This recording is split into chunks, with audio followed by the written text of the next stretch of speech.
We were told our ancestors were demons, that the altars were cursed, that our names carried shame, that to be holy we had to forget where we came from. But what if the real sin was forgetting who we are? For generations, the Yoruba people honored their ancestors, not as gods, but as keepers of wisdom. They understood what the modern world forgot, that memory is sacred, that your bloodline is your covenant. But then came the missionaries, and suddenly, everything we revered became something to be feared. They pointed at Sanga, Oya, Obatala, and called them demons. They looked at oracles and called them witchcraft. They saw rituals and screamed Baal worship. But ask yourself, rituals and screamed Baal worship. But ask yourself, why would they call your ancestors demons, if not to erase your identity? Yes, the Bible speaks of Baal. Yes, Ashtoreth was condemned. But not everything with an altar is Baal. Not every offering is idolatry. Not every ancestral veneration is demon worship. They confused us on purpose, because the people who remember their bloodline can't be controlled. They burned shrines. They renamed gods. They taught us to fear the sound of our own tongues. Now we call our grandfathers wicked, who worship a Lord whose blood sacrifices are still accepted weekly, who is really practicing the old blood rites. The Yoruba priesthood is older than you think.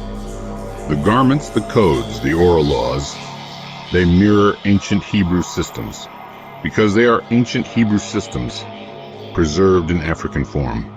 The demonization wasn't just religious. It was political. It was colonial. It was strategic. And now, the spell is breaking. If your ancestors were demons, then so are you. But if they were divine, then you are the return of a royal priesthood. This is not rebellion. This is remembrance. When ancestors became demons. Because healing begins with remembering. And the silence of our ancestors is finally speaking. We were never demons. We were defenders of the divine. The civilization we have in Europe today was brought to us by black people. Even black people don't know that. Even many black people don't know that. They don't know that the Moors, they were West Africans and North Africans and Central Africans that came to Europe and ruled Spain. They brought civilization to us. They showed us how to use soap, how to be clean, how to behave like a decent human being, you know? All these things we didn't know that before the Moors brought civilization to Spain. Did you know that the Moors ruled in Spain for 700 years? Where is that in our history books? It's nowhere to be found. Because why? If you are giving black people that power of having once ruled over white people, wouldn't black people start like kind of questioning, oh, we were once at that point of having such a power in a white man's country over white people, and where are we now? So of course they have to hide that history from you people, because knowing your true history is knowing. Entered the regiment with a Kashmir coat. She stated that the successor coat for the royal wash would be from the royal herd. Henceforth, the replacement coat has been obtained as a gift from the monarch, an important technicality. This means the coat is not a mascot, but a ranking member of the regiment. So far, King Charles III has not yet commented on whether or not his tradition should be continued under his reign. So guys, look at this. This is a ritual that goes back to 1775 in the British Kingdom. This is their ritual, which was done by the ancestors, and it's being done by the kids and generation. It will be done by the generations and the generations to come. Let's look at the video of now the African ritual. This ritual, as you can see here, is a ritual which is being done by the Gikuyu people of Kenya to their God and to the ancestors. They are doing what the ancestors did and what their generations should be doing. But the question is, will their generations be doing this? And now, as Christianity came, they told us that Jesus paid all. And these rituals are archaic, and we don't need to be doing this and all that. That is the point where we were separated from our God and our ancestors who were supposed to bless us. And they told us, now your pastor can bless you, which is a lie. The only person who can bless you is your parents and your ancestors. Let's talk about the ancient origins of the Broligarchy. For 25,000 years, people worshipped the goddess in matriarchal societies. Women were in power until the racist, sexist, colonizing bro clan decided to make a ruckus. They would go around in their little boats to these matriarchal cities and just wipe people out and steal all their stuff, including their religions. So the way they justified going to a place that wasn't theirs and putting themselves in power is they would rewrite the religious stories and just swap out the name of the goddess for their own bro clan man god. And there's really good evidence that they just impostered their way into Hebrew culture that later became the stories of the Bible.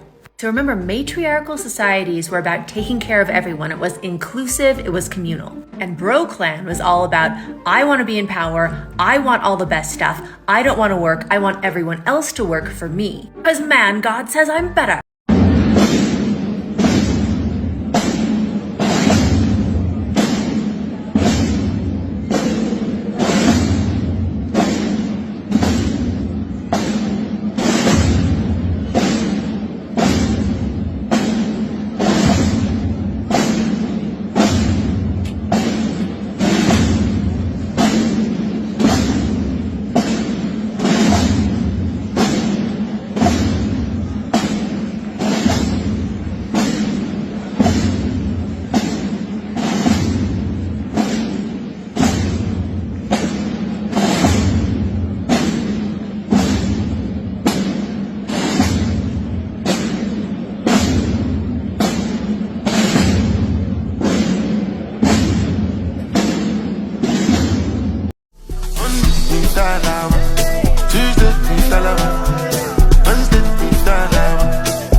A Ugandan politician is getting roasted because after getting cancer and treatment in Germany for 6 months, he built a church in Uganda, not a hospital.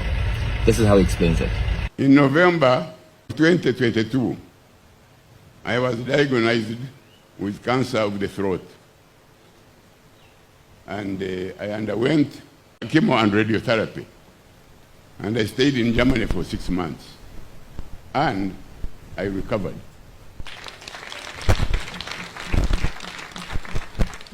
When I got up out of that nasty experience, I promised God and myself that I would build him a church in his honor. When the first children of Alkebulan rose to touch the stars, the elders gathered.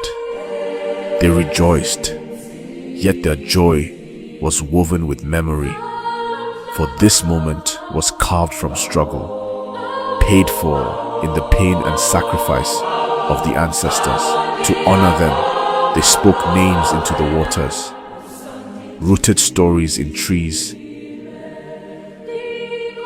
and sent truths on the wind, so the future would never forget. For they knew all too well that monuments can be destroyed, artifacts stolen, books and libraries burnt down, and histories erased. But what is born of nature endures, and in its time it shall speak. Thus was born the Day of Remembrance.